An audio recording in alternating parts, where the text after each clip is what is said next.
S Nirmala budget ನಲ್ಲಿ ಕರ್ನಾಟಕಕ್ಕೆ ಸಿಕ್ಕಿದ್ದೇನು ಅಂತ ನೋಡೋದಾದ್ರೆ ಬೆಂಗಳೂರಿಗೆ 2 ಹೊಸ ಹೈಸ್ಪೀಡ್ ರೈಲು ಸೇರ್ಪಡೆಯಾಗಿದೆ. ಹೈದರಾಬಾದ್ ಬೆಂಗಳೂರು ಹೈಸ್ಪೀಡ್ ರೈಲು ಕಾರಿಡಾರ್.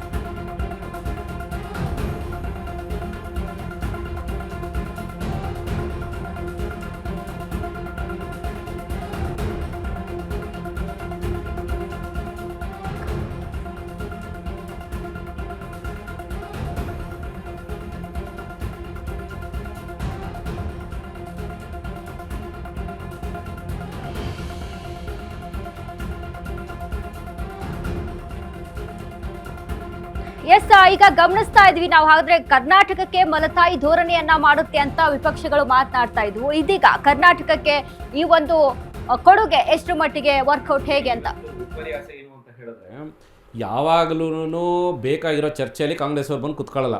ನಿಮಗೆ ಚರ್ಚೆ ಮುಗಿದ ಮೇಲೆ ಬಂದ್ಬಿಟ್ಟು ಕರ್ನಾಟಕಕ್ಕೆ ಏನ್ ಸಿಕ್ತು ಅನ್ನೋದು ಫಸ್ಟ್ ಕೇಳ್ತಾರೆ.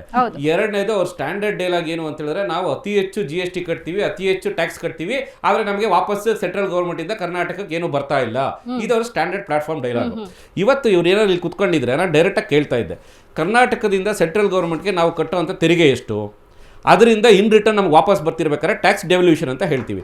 ಸೊ ಆ ಟ್ಯಾಕ್ಸ್ ಡೆವಲ್ಯೂಷನ್ ಅಲ್ಲಿ ನಮಗೆ ಡೈರೆಕ್ಟ್ ಆಗಿ ಬರೋವಂಥದ್ದು ಎಷ್ಟು, ಅನುದಾನ ರೂಪದಲ್ಲಿ ಬರೋವಂಥದ್ದು ಎಷ್ಟು, ವೇರಿಯಸ್ ಸ್ಕೀಮ್ಸ್ ಅಂಡರಲ್ಲಿ ಬರೋವಂಥದ್ದು ಎಷ್ಟು, ಈ ರೀತಿ ಎಲ್ಲ ಬೇರೆ ಬೇರೆ ಸೆಕ್ಟರ್ಸ್ ಅಲ್ಲಿ ನಮಗೆ ಯಾವ್ದಾರ ಒಂದು ಪ್ರಾಜೆಕ್ಟ್ನ ಕೊಟ್ಟಾಗ ಏನಾಗುತ್ತೆ, ಸ್ಟೇಟ್ ಅಂಡ್ ಸೆಂಟ್ರಲ್ ನಿಮಗೆ ಪಾರ್ಟ್ನರ್ಶಿಪ್ ಅಲ್ಲಿ ಮಾಡ್ತಿರ್ತೀವಿ ನಾವು.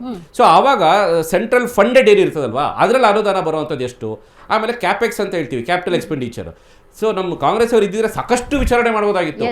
1.5 ಲಕ್ಷ ಕೋಟಿ, ಎಷ್ಟು ಹೇಳಿ, 1.5 ಲಕ್ಷ ಕೋಟಿ ನಿಮಗೆ ಇಂಟ್ರೆಸ್ಟ್ ಫ್ರೀ 50 ವರ್ಷದವರೆಗೂ ಯಾವುದೇ ಒಂದು ಸ್ಟೇಟು ಸೆಂಟ್ರಲ್ ಗೌರ್ಮೆಂಟ್ ಇಂದ ತಗೋಬಹುದು ಇನ್ಫ್ರಾಸ್ಟ್ರಕ್ಚರ್ ಡೆವಲಪ್ಮೆಂಟ್ಗೆ, ಅಂದರೆ ನೀವು ಅಸೆಟ್ಸ್ ಕ್ರಿಯೇಟ್ ಮಾಡ್ಕೊಳ್ಳೋಕ್ಕೆ ಅಂತ ಅಂದ್ಬಿಟ್ಟು. ಆದರೆ ಈ 2 ವರ್ಷದಲ್ಲಿ ಕಾಂಗ್ರೆಸ್ ಸರ್ಕಾರದವ್ರು ಇದ್ದಾರಲ್ಲ, ಒಂದೇ ಒಂದು ರೂಪಾಯಿ ತಗೊಂಡಿಲ್ಲ ಅವರು. ಈ 1.5 ಲಕ್ಷ ಕೋಟಿಲಿ 1 ರೂಪಾಯಿ ತಗೊಂಡಿಲ್ಲ, ತಗೊಳ್ಳೋ ಯೋಗ್ಯತೆಯೂ ಇಲ್ಲ ಅವ್ರಿಗೆ.